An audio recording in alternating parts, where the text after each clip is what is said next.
mo ba kung bakit hindi ka mahal ng mahal mo? Dahil may special na sa puso niya kaya huwag na umasa.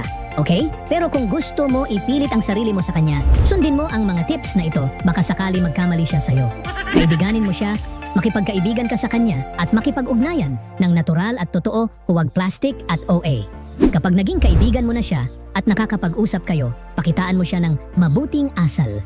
Maging magalang sa lahat ng kaibigan niya at sa mga tao, hindi lang sa kanya. Alamin ang kanyang interes.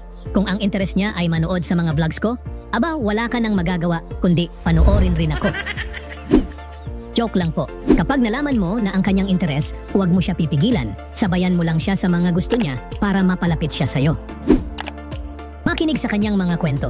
Kapag nagkukuwento siya sa'yo, makinig ka sa kanya, huwag lang ikaw lang ang nagkukwento sa buhay mo dahil wala siyang pakialam sa'yo. Isa itong magandang paraan para mapalapit sa kahit sinong mang tao, pakiramdaman mo ang kanyang saloobin. Kapag nagkukwento na siya sa mga secret niya tungkol sa buhay niya, aba swerte mo chong dahil sinyalis na yon na komportable siya sa'yo at napapalapit na siya sa'yo. Confident ka sa sarili mo, mahalaga na may tiwala ka sa iyong sarili para hindi ka natutorpe kapag nasa tabi mo siya, para hindi ka maging mangmang. Isa sa mga gusto ng babae sa lalaki ay may tiwala sa kanilang sarili. Huwag mo ipakita sa kanya na masyadong mababa ang tingin mo sa sarili mo dahil nakaka-turn off yon sa kanila. Kapag nagawa mo na ang mga tips na yan at ayaw pa rin niya sa'yo, huwag mong pilitin tanggapin na lang ang katotohanan na ayaw talaga niya sa'yo at maaring magkaiba ang mga stars ninyo.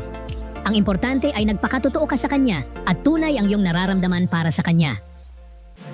Hanggang dito na lang mga ka-avatar at maraming salamat sa panonood. Please like, share, and subscribe. Bye!